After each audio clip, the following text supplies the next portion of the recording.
Eruptions combust in mighty roars throughout the skies above the raging urban battlefield. One by one, air support of the liberating forces are overwhelmed by dozens upon dozens of freshly responding loyalist Kali fighter crafts. These strike fighters are of a new make that is almost completely unfamiliar to their contenders, and although they appear to be made of a standard Kali material, they fly with superior speeds and maneuverability to previous Kali models. Although the majority of AA gun positions are in a state of disarray from conflict within the loyalist ranks, the responding specially selected pilots all seem to share a staunch and unyielding loyalty for their king, and have zero hesitation to strike any AA position, daring to turn hostile to them. Moving quickly across a palace street, Chuck looks up just in time to see a downed rebel Kali fighter leave behind black, spiraling smoke as it partially crashes into the side of the palace proper. The bulk of the smouldering craft twirls off and down the side of the palace, leaving behind a nasty architectural scar down the wall before fully dropping out of her line of sight. She has little time to mourn either the freedom fighter or the tragic marking of something incredibly sacred before she is pulled across the rest of the street harshly. Where she stood moments before erupts from a volley of plasma fire from above. The craft is stonewalled that perhaps hundreds of thousands of Kali have tread in history are obliterated and transformed into clouding blackened debris. Several others in her party attempt to scream out from the attack, but are snuffed out before little more of an utterance escapes them. Their bodies join the drifting ash and soot, as the survivors scatter to the closest cover from the sky's view. Holding her wife close to her in the alleyway, Simone turns her head to identify those still standing. "They're firing upon the palace grounds," Chuck says, unsure why that's so hard for herself to believe. "They're getting desperate. Our people are making more progress than they'd like," Simone responds as she counts heads. Having stuck close to the redhead, Miki, Nodrin and Troy, among a few Kali, have made it to this side, but the bulk of soldiers are either ash or scattered into cover. Gazing up, Simone can't quite see what's going on for the tight alley she's in, but from the sounds of repeated plasma discharges, the loyalist Kali air forces are giving the assaulting ground forces no mercy. With them now sweeping any and all open streets, it seems time is truly running out. This is all a gamble to begin with, but now they must navigate the streets, while rolling the dice every single time, with far less chances of them succeeding. Regardless of the tides having switched on a dime, there's really no other choice but to keep going. There's no hope for a shuttle extraction, or any feasible retreat that comes to mind. Letting go of Chuck, Simone lets out a long, drawn breath. "Comms?" she asks a Kali signaller soldier. The stunned warrior bounces in place as he attempts to get a line out to anyone with his more advanced equipment. "Outside a short distance, no signals going through or being received," he reports. "Our home's jamming defense systems are very capable, it seems." "Guess that means we're not calling up for more air support," Simone mumbles, not surprised by that information. "We need to go as fast as possible while reducing our chances of being noticed. We'll split our party. Chuck, the Grat, Troy and I will push on ahead. The rest of you keep moving, but take it as slow as you need to. We'll clear the path and make our entrance for you to follow," she orders. Several of the nearby Kali hesitate and look to their queen for confirmation. In turn, Chuck looks at Simone's covered face and nods. "That appears to be the best option for us," she agrees.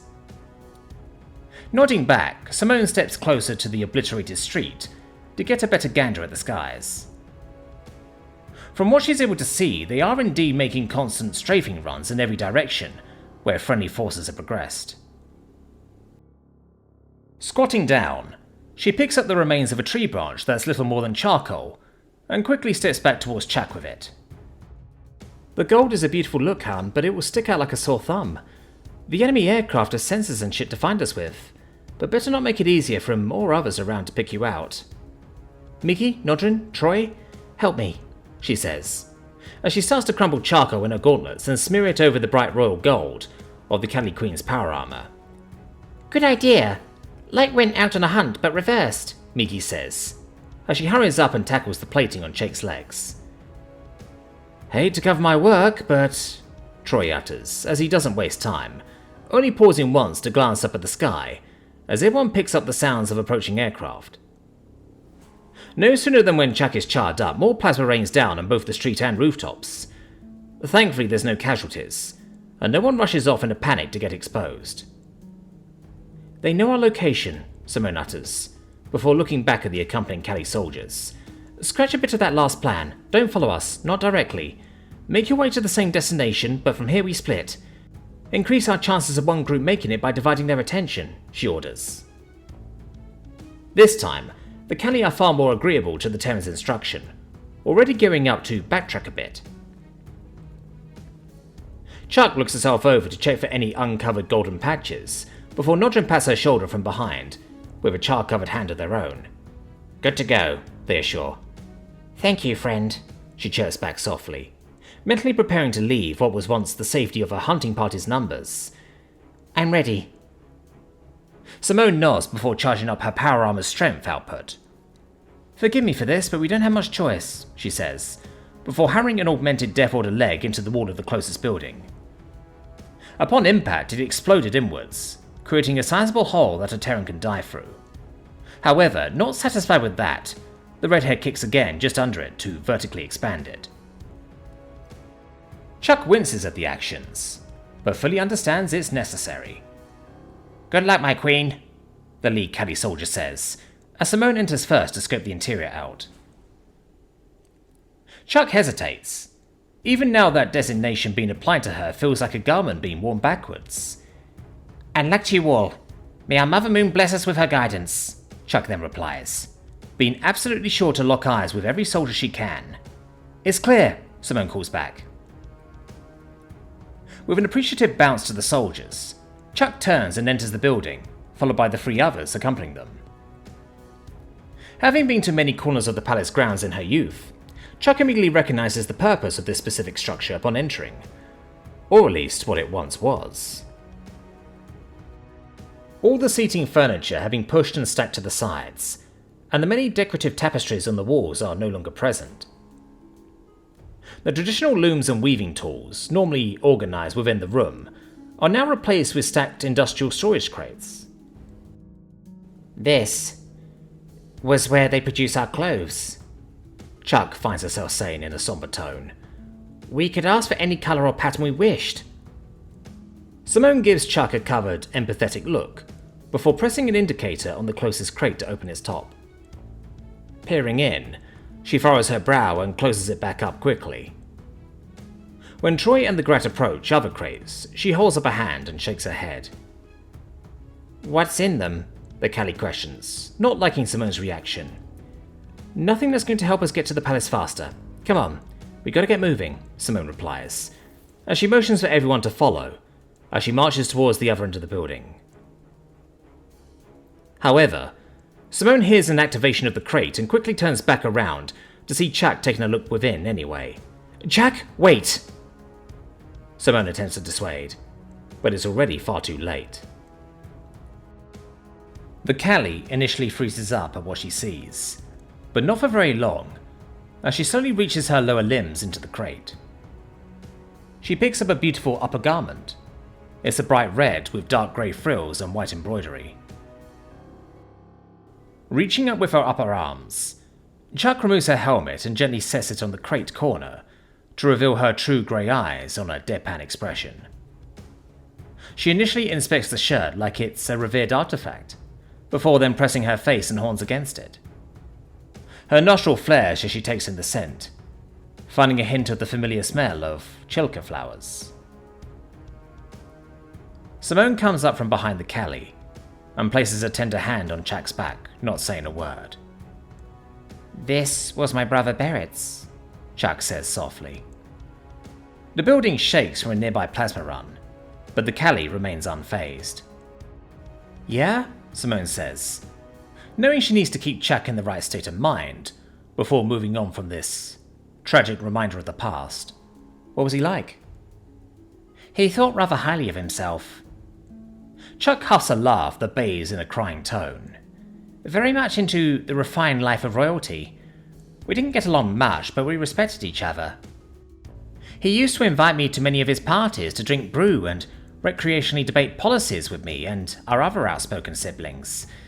And he always sent wonderful gifts on my hatch day anniversaries too, even after I was past the age of the custom. I thought it was his way of reminding me that he was older and bragging about being so high in the line of succession. But I think he genuinely cared that much about me too. Chuck starts to cry into the shirt, though instead of tears, it's soot that is imparted onto it. Simone smiles softly. "I'm sure you're right," she says, before taking a guilt-fueled inhale. "Chuck, I know, I'm sorry, we can't waste time." Chuck quickly agrees to Simone's changing tone. However, she takes one last moment with the garment in her face, before slowly placing it back down atop the stuffed crate. "If you're watching from our Mother Moon's embrace, brother, I'm sorry that I won't be complying with our traditions when this is all over. But you have my promise that on this day our people have a queen leading them away from drifting further astray. I'll make you proud and worth every overly expensive gift you sent me." A bit of glowing red returns in her eyes, as they look at the rest of the present crates. "I'll make you all proud, and give your stolen lives the justice it deserves," she promises, as resolution becomes impassioned anger. "What remains of our family doesn't extinguish on this day." Closing her eyes, she stamps a hoof into the floor, in solemn vow to the dead. Although perhaps having come across this place by pure coincidence, Chuck in this moment gives thanks to her Mother Moon for guiding her here and sharpening her resolve. After a standard second, she picks her helmet back up and clicks the seal tight. The Queen's hunt must continue. "Apologies. Let's depart," she says, while stepping away from the crate. Traversing forward, it becomes clear that their fellow assaulting forces have been all but completely stalled as they are set upon from the skies. But even so, Chuck now finds herself so close to the patch of palace wall that will hopefully grant entry. However, of course, the plan hits a significant snag. The party peers out of windows to see a group of enemy soldiers, a few dozen strong, standing guard, and accompanied by a Cali military vehicle designated as a skimmer. Decently armoured, it stands on 6 advanced mechanized insect-like legs and sports a single offensive cannon. "Are those Zartuk?" Troy points out at some of the awaiting soldiers. Sure enough, there are dinos dressed in custom uniforms that not only sport the king's colours, but also red capes with a terrorist gang insignia adorning it of all things. "Fudag's Claw?" Chuck says, as she sees flashes of a restaurant rumble between Simone and a Malkite. "Guess this confirms without a doubt of their involvement with your father," Simone says. "I was wondering why we haven't seen more of them though. Guess the crown thief saw fit to repurpose them to more than just Malkite smugglers." "Indeed. Deathworlder mercenaries as a private royal guard force. Certainly sounds like something he'd do," Chuck replies before checking her rifle. "But they are standing in our way regardless." Simone raised a hand of caution. "Hold up, warrior princess. We don't have our numbers anymore. I'm way outnumbered and outgunned here. We can't just go guns a-blazing." "But love, we have superior personal armor, and besides, we don't have time to try anywhere else. Not with those fighters seeking in the sky," Chuck insists. "I know, hun. Not saying we're not going to try something here. We just need to get creative," Simone assures, as her analytical eyes fall onto the skimmer. Biting her cheek, she glances around the nearby buildings and smirks. "I'm gonna have to apologize even more to you and your people after we do it, Chuck. But I got a plan-ish," she says. "Whatever it takes, love," Chuck permits without hesitation. "Alright, what's that tower for?" the redhead asks, as she points to a simple and tall structure a bit down the road. "Oh, that's one of the 12 Royal Leisure Picnic Towers. The view from it is not only wonderful and perfectly planned, it would certainly be most advantageous as a place to overlook our..." Chuck explains, but she cuts herself off. Almost able to see Simone's expression through the redhead's helmet, she made a realization. "Oh, Yup, Simone confirms apologetically, before turning to the rest of the party to fully explain the plan and their roles in it. Remember, we must use the site that exposes temperatures, Cherished, Nodrin says in a nervous whisper through the comm. I remember, dearest, Miki assures in response. That is very good, deepest love, but... Sorry, I was meaning to address Troy, Nodrin admits in amusement. Me? Oh, right, got it. It's on. Don't worry, it's not my first rodeo, Troy replies. Let's keep conversation to a minimum, please, Chuck softly states. All four are positioned away from each other with their respective rifles at the ready, hidden in tactical positions that have a fair view of their enemies. Alright, everything is set. You guys ready? Simone's voice eventually speaks up through the comm. Match, Miki replies first. Roger, Troy confirms. Yes, Nodrin trails behind the others. Cool, we got this, guys. Here goes nothing, Simone says. The four then ready themselves to move into aiming positions, waiting to commit for an excruciating 10 standard seconds. Suddenly, there's a concentrated explosion nearby that immediately catches the enemy soldier by surprise, and causes them to be on alert towards the source. Yet this alert shifts drastically when they notice the picnic tower start to topple down towards them. They back away in time to not risk being crushed or struck by significant debris. However, the resulting billowing clouds from the crashing quickly engulfs their overall position. Before they have the chance to relocate or investigate, ambushing concussive shots start to ring out. In the blinding fog of dust and debris, the soldiers' heads begin to explode, chests concave and limbs torn free. Like the others, Miki's visor lights up the easy scrambling targets primed for taking out. Several try to shoot back, but none strike very close to the attackers. Yet the ambushers know to not linger once the skimmer turns its cannon, which no doubt has sensor tech capable of weeding them out. Bucking out before any can be spotted, they all rush to new planned locations to take more shots to further confuse where they are.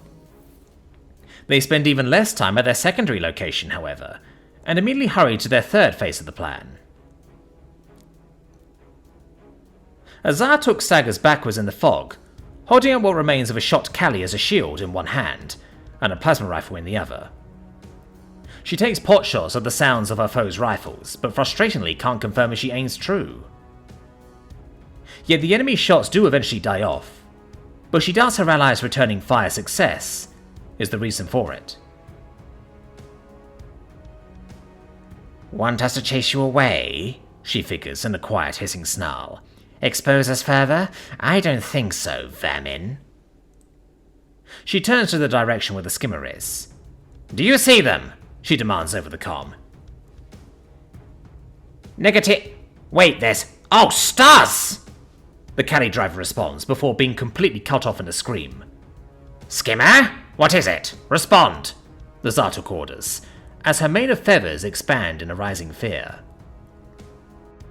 Suddenly, more arms fire roars out from all around her, including flashes of plasma that reveal blurry moving silhouettes of close-quarter engagement. Seeing a figure rush towards her, she takes aim and blasts them dead on. A charred hole melts right through a Callie, which lifelessly topples over in a forward roll. Stepping up, the Zartuk snarls in frustration at the sight of an ally uniform. But the frustration is immediately replaced by immense fear, as a long green light ignites in the hand of a dark figure, with reflective vertical orange visor slits. The Terran-shaped being stands not 10 feet in front of her. In sheer panic, she throws the Callie corpse shield right for the beam that reeks of death. Of course, the swordswoman easily smacks the body aside as she charges forward and swings her green crystal blade. Instinctively, the Zartuk raises her rifle defensively, but in an instant the rifle is split in twain, before she is then separated from her right arm. Staggering back quickly in blinding pain, the dino screeched in a signal to flee. Turning, she dashes for her life, but in a miraculous turn of fate, the skimmer swiftly approaches her. Maniacally barking in relieved laughs, she points back with her remaining arm at the sword-wielding Terran, gleefully, who appears to be standing still in defeat. "Shoot! Shoot!" she orders, as she waits to watch the foe be obliterated. The cannon lowers and takes threatening aim, tapping the end right in the back of the Zartuk's head. Before her brain can process what just happened, it is rendered into a fine mist as the cannon fires. "Troy, what the fuck?" Simone shouts, as the danger-close shot lands in the ground between her and the skimmer. Shit, I'm so fucking sorry. I swear I thought I hit the broadcast switch." Troy responds quickly. "It's super cramped in here. Sorry, are you okay?" "Yeah," Simone replies, as she leans down to rest her hand on her knees for a moment. "Fuck's sake, okay. Everyone still alive?" she asks. Not too far away, Miki and Nodrin hold 6 surrendered Kali at gunpoint. "Miki and I have found success. Have 6 surrendered. What do we do?" Nodrin replies. "Well, we made enough noise, it doesn't matter if they report us. Just keep them here and have them drop their weapons and comm equipment," Simone instructs. "Chuck, you okay?" The cluster of 6 Kali, upon order of the Grat, drops anything that has a comm connection, or potentiality to be a weapon. Just as they finish doing so, they all see something, as the fog begins to settle. Glimmers of gold. "I'm fine," the approaching Chuck confirms. Her armor still smeared with charcoal, now has streaks where the gold plates underneath shone through in great contrast. Though the sight of a queen seemingly caked in ash, soot, and the fallout of war was the most striking to those watching. The surrendered Kali, at the realization of who they stand before, all have mixed expressions of shock, surprise, shame, and fear. "Who's the highest rank of you who remains?" Chuck sternly addresses them. The group look to each other, as if to evaluate what to do, but the one with the most defiance in their stature steps forward. "That will be me," a middle-aged male confirms. "Lieutenant Krikosa." Chuck nods and removes her helmet and holds it at her side. A risky action, but she needed these soldiers to see her in the flesh. Jostling her pulse rifle, she gestures to the highest-ranking male.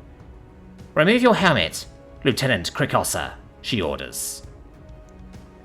Hesitating, as he eyes the rifle in the Queen's possession, he complies and lifts his far more simple protective headwear. But before he can react, Chuck strikes her horns against his in a snapping challenge with sheer authority. Staggering back in shock, not only from the act, but the fact it was a so-called queen that did it. He was so thrown off, his mind doesn't even humour the idea of striking back in any sense of challenge. Acknowledging this, Chuck placed her helmet back on. "Leave my palace grounds, and pray that our Mother Moon doesn't see fit to have your own air forces gun you down," she commands, in a hardened order with her native language.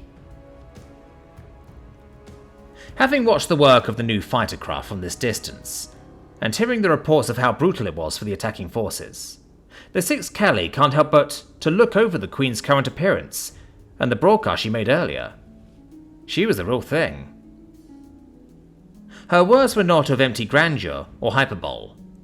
She's a true successor of the first Queen, a living legend who charged through Klat's wrath and made it first to the palace proper. Certainly the content that the Kali people will reflect upon for generations. The Queen of Ashes, come to take back what is hers, and mark her name for the rest of recorded time. Chuck presents herself that way, knowing her way was not nearly as horrid and brutal as others still fighting in that moment, but she allows these Kali to think whatever they may without correction. Perhaps it may sway a few more hearts. Almost as though given the instruction of a divine being sent down by their Mother Moon herself, the Kali obey her order and rush off without touching the piles of gear they leave behind. Watching them all disappear into the haze, Chuck gives the Grat Duo a nod and turns towards Simone's location. "Guess we have a key to get inside that hidden tunnel now, huh?" Troy says over comms. "I'll show you right where it is," Chuck agrees, before whispering something to herself. "Knock knock, father."